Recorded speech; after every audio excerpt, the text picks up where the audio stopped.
creative in a sense. Like he's more of an artist than anything. He's like a, he's real just, I don't know, it's hard to explain. But he's not old school by any means. People like I said, Logic and J. Cole, they're old school in a sense, mixed with the new school, obviously. Because they're straight bars. They're either like just telling you a story or they just hop on a beat and just spit some shit and just go from there. And I like that a lot. Big Sean's one of them. Who else? I can't think of who else. But there's very few of those kind of rappers left. Very, very, very, very few, in my own opinion. Like, I mean, there's people in the underground, but the thing of it is that the industry doesn't allow those people in because that's not what's really selling. Unless you're Cole, unless you're Kendrick. Other than that, it's not gonna sell for real. That's sad. Logic, you are easily one of the worst. But in my opinion, I don't think Logic's career is dead. Still got a fucking fan base. He's in that position to where, like, man, he's gonna release some shit and it's gonna sell regardless to his fan base. He's gonna get his money. So I wouldn't say, I don't know. Let's see what this dude's got to say. Rappers to ever grace a microphone. I'm gonna be honest with you. I don't know what they telling you at Def Jam. I know you sold a lot of records. I know you sell out a whole bunch of tours, and I know just how successful you are. I have to be honest. You are horrible, man. I think he can rap, but I feel like he just tries to prove that he's black too much for me. At almost every turn, Logic has found himself as the butt of a cultural joke. Ridiculed for everything from his... I can actually agree with that. I can agree with that. The whole he tries to prove that he's black too much. I can actually agree with that. A lot of his songs are talking about that because he's mixed. And if you had asked me, like, hey, do you think this dude's mixed? I would have told you, hell no. that is a white man. Not being racist or anything. But nah, he does not look mixed at all. He just looks white. I was shocked when I seen that he was mixed. I was like, he's mixed? What?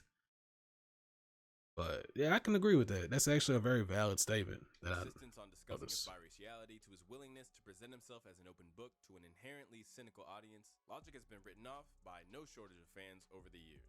But even as the world took from him with one hand, it gave with the other. Through it all, he's retained a passionate fan base that basically ensured that every time that he dropped a record, it skyrocketed to the top of the charts. Or at least that was the case until very recently when, after years of weathering PR disasters and public slights from others, Logic's stock appeared to take a noticeable drop. But before we get there, we need to look at when Logic's path through hip-hop began to veer off the norm. When he first came out of the gate, the MC was, for all intents and purposes, a traditional MC. And on his debut album, Under Pressure, he adhered to as many of the genre great album tropes as he could. As he later admitted to The Fader, the project was a case of looking at his perception of himself and wanting them, being the hip-hop buying audience, to like me. Claiming that he'd been through things that can give me credibility, he initially decided to spotlight his rough upbringing. But over time, he decided to deviate from that in order to present a more robust picture of who he really is. When I let all that go and I was like, I'm an anime nerd, a sci-fi loving, film going mother... that completely changed how open I was. The result of this would be his sophomore album, the highly conceptual The Incredible True Story. Great fucking album. Incredible True Story is one of my favorite fucking albums of all time. One of them. It is just a fucking vibe, bro. It is a fucking vibe. I can listen to that shit over and over and just vibe to like every single fucking song on there, and it does not get old. I also make sure it doesn't get old for myself because I don't like overplay the shit. But man, when I'm just like in that mood where I'm just like, man, I just want to hear some great fucking music, I play that album. That or not Marvin's Room. Fuck, what's that damn Drake album called? I can't think right now because I'm getting tired. Take Care. That Take Care. fucking Kendrick's album that fucking won the damn Grammy. What the fuck was it? Can't think of that damn album name. But I mean, pretty much any Kendrick album is great music. There's other ones out there, but this is a great fucking album. When that album cover is also fucking goated, in my opinion. That's a great album cover. I love that album cover. But it's great. It's a great one. I think like after that, honestly, I'm not gonna lie. I kinda think Logic fell off a little bit. But I mean that's any fucking rapper after they release like a great album, except for Drake. But that's any rapper after they release that one great album and then it can't never make it hit again unless you're Drake. And Drake is an entity in itself, man. And from there, Logic had already begun to garner sideways looks from a genre which, often to its detriment, expects its mainstream artists to follow the template to the letter. However, it should be said that the warping of his public image didn't really result from this sci-fi oriented project. In fact, the anti-Logic movement, which soon became rife in hip-hop, didn't really pick up steam until 2017's Everybody. At which point, all of the niggling hangups that people seemed to nurture about him all came to a head in a way that would lead to that credibility he'd spoken of taking irreparable damage. For starters, attentive listeners began to see some glaring similarities in his rapping, flow, and lyrics to that of other artists. In the eyes of his defenders, Logic was simply interweaving aspects of other work into his own creative output in a way that mirrors his hero, film director Quentin Tarantino. But to others, here's the thing. Goddamn. Here's the thing, though. That's every fucking artist damn there. That's every fucking rapper. Everybody is going to take things from people that they like. If somebody's like, man, I really like this, I want to make something like this, but make it into my own, it's called taking inspiration. That's any rapper. That's any artist. So that's kind of dumb to be like, I don't like that guy because he's doing some things that I've more than likely 99% have done myself. Fucking Travis Scott. He modeled himself off of Kanye. And after I heard that, every Travis Scott song I hear damn near, I can hear a lot of Kanye in that. I can hear a lot of Kanye in that. You can definitely see the inspiration. He made it into his own, but you can tell the fucking inspiration is there. That's any rapper, bro.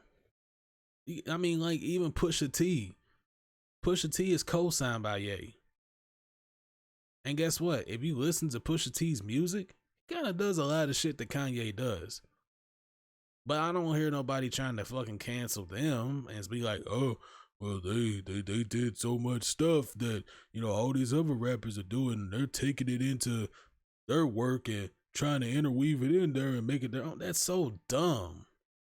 Every fucking artist is like that. That's dumb as shit. What Logic engaged in was nothing short of blatant plagiarism. As while recreating shots to salute the movies that paved the way for your own distinct filmmaking is one thing, having the audacity to routinely steal elements from another artist's music or imagery within a culture that views biting as a cardinal sin is something else entirely.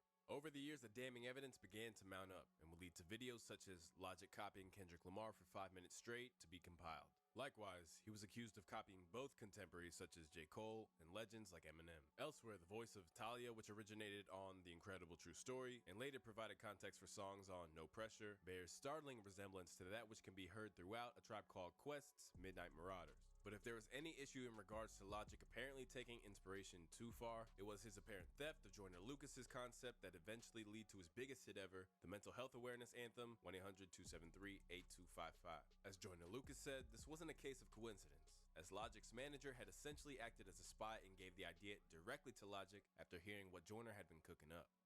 Are you ready to hear things in a whole new way? Whether you're That's understandable, bro. Like, there's so many artists that do that shit, bro. I mean, we gonna be like that. Every fucking beat damn near nowadays is sampled from an older song. Every fucking beat down there is sampled from an older song. Bruno Mars sampled one of Kendrick Lamar's songs. Oh no, it was actually the other way around. Kendrick Lamar sampled one of Bruno Mars' songs on one of his songs. I can't fucking think of like what song it is, but it's there and it's very apparent. If I heard it, I would know it. But that's so fucking dumb. That's so dumb. Like, you sound dumb getting mad about that stuff. I'm not sitting there saying that plagiarism of any sort is cool. But A$AP Rocky, in my opinion, said it best in an interview. A$AP Rocky said he would not care if somebody was biting his style because that means that he's doing something right. If you feel it necessary to bite my style, then hey, by all fucking means. That means I'm doing something right. It's almost flattery in a way because you're inspired by what I'm doing. You're inspired by my work. And so you're taking it and you trying to spin something else off of it and making it to your own. It's just taking inspiration. It's taking inspiration. It's not like he sat there and it's just like bar for fucking bar, just, being like, yo, like, I'm gonna take this and what the fuck ever. But I always did kind of wonder where that Joyner Lucas beef came in at. So maybe this right here might change my mind on that. But so far from what I'm hearing and how I'm taking it, it's just that he's taking inspiration from people that he obviously fucks with and he's putting it into his own fucking work. Hip Hop Madness, and we promise you, you won't be disappointed. Oh, what's the name of the album? Adding to an ad is fucking crazy. Help me maintain my moisture balance with CeraVe Hydrating Cleanser.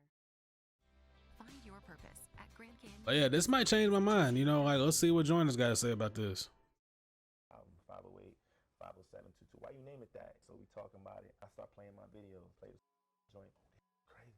His manager says, yo, I'd like to get maybe you and Logic together. And I'm like, yo, that's cool. But a couple weeks go by, all of a sudden there's a record out. The number 1-800 blah blah blah. Now I feel saucy as you were so hyped about my album title being a phone number. Next thing you know, Logic's 1-800 song is a phone number. It's a song at that. And it's kind of crazy. Just one of many accusations. That is kind of crazy. Not gonna lie, that is kind of crazy. I mean, that right there is crazy. Everything else was kind of, everybody, almost did that shit.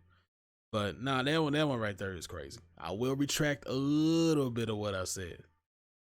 Naming your fucking album based off of somebody song based off of what somebody's album's gonna be, and then you turn around and you also make it like a fucking song that's off of their album and take the same concept and all that ass. I ain't gonna lie, that's crazy. But the notion that Logic was creatively light-fingered became a meme.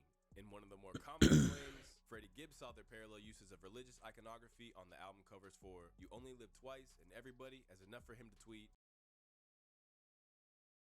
there is no real correlation in that one to me. Those are two completely different album covers. There's no similarities in that at all. I'm not gonna lie. He used religion also, damn it. How dare he use religion in something? Bro, come on now. That's crazy, bro. There's no similarities between these two. That white boy took that. While the accusation itself is definitely stretched, the fact that Freddie felt sufficiently emboldened to go and demand an explanation from the white boy raises a larger question about Logic's place in the culture. Essentially, due to his persona, Logic had become a punching bag who could be offhandedly disrespected without fear of consequence. And in an industry that's fueled by machismo and asserting dominance, this might as well be fatal. In many ways, it was this perception of Logic that likely gave Joey Badass the green light to lie about being blinded by a solar eclipse to get out of his commitments to tour with him. I just really wanted an excuse to be off the Logic tour, Joey later revealed. Blogs literally created a story and I went with it because it was convenient for me at the time. Although he wasn't short on Damn. news, Logic's positive impact can't be discredited. Over time, it was revealed that 1-800 had led to a massive increase in calls to the prevention hotline. But even then, the massive mainstream appeal of the track and being dubbed the voice of a generation by Ellen DeGeneres of all people likely did more damage than good. The same fans who had heard 1-800 and been like, this is amazing, this is so special, this is needed, were now the ones saying, this sucks and he's too mainstream, he reflected in his autobiography. The most popular thing I'd ever done, the song that was going 7 times platinum, suddenly became the worst song Logic ever made. Suddenly faced That's with insane. backlash from his own fans and the general disrespect of his peers, this was anything but ideal for someone who'd soon prove himself to be thin-skinned in a way that's simply not compatible with the intense criticism that comes with being an artist in hip-hop. Having shown that he could be willfully discredited and mocked in a way that other MCs can't, enabling this to fly with little more than the occasional gripe in an interview or a vague allusion to haters on wax has meant that this outlook on him has all but solidified over the years. And over time, he's found himself on the receiving end of some harsh words from some of the most barbed tongues in hip-hop. Let me be the first to tell you. Now, I'm not gonna lie. Before we even get into this part right there, I'm not gonna lie. Me being like an artist myself, like I make music, I'm not gonna lie, Joe Budden would be one of the last fucking people I would be upset about saying anything about my music being bad, because your fucking best song is Pump Up It Up. Your best song is Pump It Up. That's it. That to me is like the only fucking song that Joe Budden has. That is the only fucking song he has, because it's the only song that I even like by him. I know everybody else says, oh, you got a couple more bangers out there, but you wasn't even that good. You was not that good. That's why Jay-Z bullied you out of fucking Rockefeller. I don't know what the hell Logic is talking about. I can assure you that nobody in this room. This is not to say anything that I can't sit there and be like, you know, oh, he shouldn't have an opinion. He should have an opinion. He's a human being. But I'm just saying, like, fuck out of here. All right, fuck out of here, bro. Has ever said, man, you know who doesn't come up here? Logic. And that's not a diss. I'm just telling you, nobody cares. If I'm gonna be honest with you, I don't know what they telling you at Def Jam. Yeah, I know man. you sold a lot of records. I know you sell out a whole bunch of tours, and I know just how successful you are. I have to be honest. You are horrible, man. While Budden I would not even care if you said it about me. Dog, like if my manager or fucking anybody in PR reps was like, man, Joe Budden just dissed the fuck out of you, I'd be like, Joe Budden? Oh, okay. It's just Joe Budden. You mean the dude that was beating off dogs? Yo, you reacting to music by any chance? Nah, not really. I'm just like here, just, you know, watching, like just reacting to videos in general. But no, I'm not. I don't do music. I don't react to music because like that's a lot of DMCA. It's a lot of red tape. And I like to take my stuff and put it on YouTube, and I can't really put that on YouTube because it'll get taken down or I won't get monetized in any sort of type of way. So I don't really do music. But I mean, if you got anything, yeah, I'll take a look at it if you put it in there. Hey, if you put it in there, I'll take a look at it. and Charlemagne shooting off at the mouth is nothing new. The willingness to I make music myself, so like I like to you know, I like to look at that stuff. Polar by Trill Jimmy. Is that you? I do want to ask if it's you. verbally tear Logic limb from limb speaks to his reputation as an Someone I know. I'll take a look at it. easy target. And while it may seem like kicking a man while he's down, in the hyper-masculine realm of hip-hop, Logic really only has himself to blame. Because once you allow the opinions of others to permeate your mind and form a part of who you are, it'll then be visible to the culture at large. And if we know anything about human nature, really, it's that when people Appreciate you stopping by the stream, by the way, man. they will. As he revealed during an interview with Rob Markman, this is precisely what happened in regards to Charlemagne's conduct towards him. Rather than letting it go, Logic allowed it to fester inside him and actively affect his life. When he basically kind of called me homophobic without even watching an interview, and then for him to just out his mouth be like, "It's your sister," like I actually held on to that for like 6 years, man. And I was like, this isn't healthy. And I'm talking to my therapist about it. It ain't that deep. Unsurprisingly, this same pattern of internalizing insults came into play when Joe Budden decided to level his scathing critiques in Bobby's direction. On that occasion, it even made such a dent in his confidence that it played a role in his decision to briefly retire from hip-hop. I read this and my heart rate That's insane. explodes. And I'm like, oh my God. And That's insane because when you put it like that, that would explain why he left for a little minute and, you know, came back. But that's understandable. But hey, you can't be thin skinned, and that when you get that big, you can't be thin skinned. You gotta just take it and roll with it and just kind of be like, oh, that sucked. All right, I'm gonna come back harder the next one. Can't you know?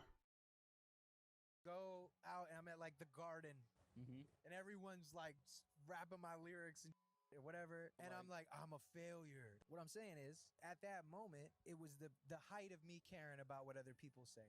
It was the height of people's opinions on me bearing deep into my heart and affecting my everyday life. And after that, I was like, I can't do this anymore.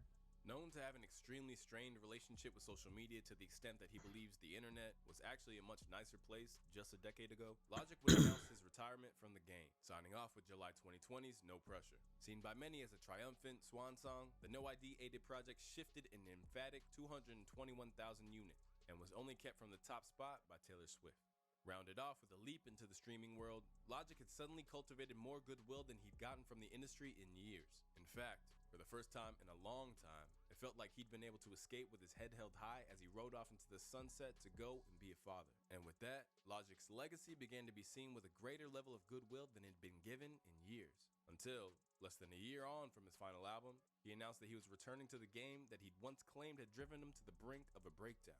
In one Michael Jordan impersonating press release, Logic sacrificed the perfect storybook ending that he'd written for himself, and in doing so, opened himself up to the usual criticism once again. To make matters worse, he also began to discuss his past, most hated projects, and the questionable intentions behind them. No, but the funny thing is, people didn't realize it was a satirical social experiment, LOL. He said of the widely hated Confessions of a Dangerous Mind, I win, and to this day the numbers show it is my most popular album, proving my point. Make a controversial album and people talk. I've never actually admitted this.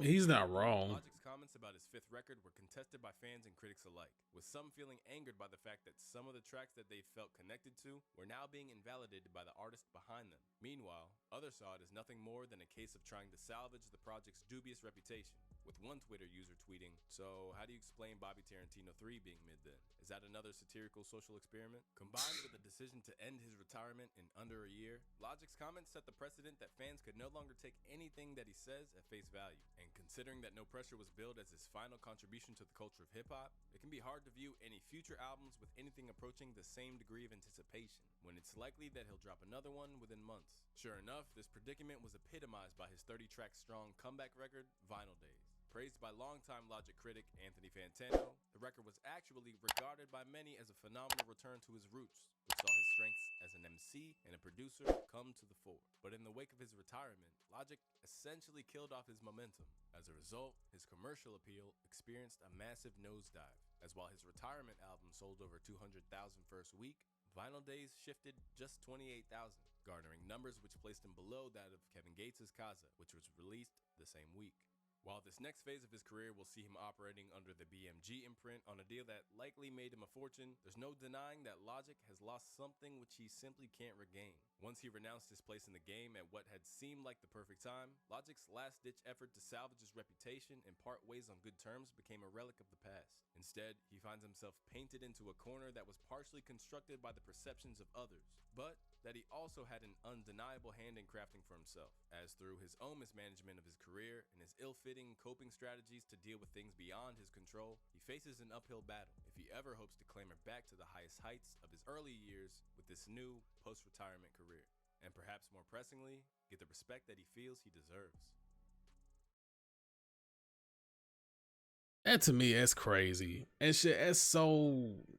I don't know how to explain that. I mean, I do. Like I said, that's just so like... I get where people are coming from, but at the same time, bro, you can't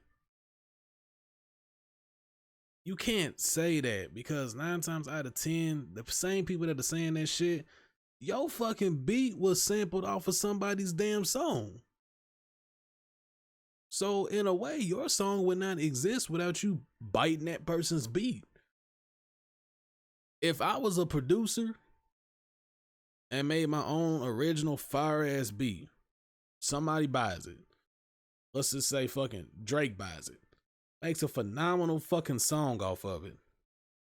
Can I be mad if the next motherfucker fucking samples my damn beat and then makes a song off of it and makes another phenomenal song? Can I be like, go to like Twitter or something like that and be like, man, that song wouldn't even exist if it wasn't for my beat. Y'all sample my beat. No, I can't be mad at that, bro. I would be happy. I'd be like, man, I made something that damn fire to where like it's basically going 2 for 2 with being a good ass song. The basis for a good song, and everybody thinks that, and it's on Billboard Top 100s, topping the fucking charts. I can't be mad at that. I would be flattered. I'd be like, man, I went 2 for 2 basically, bro.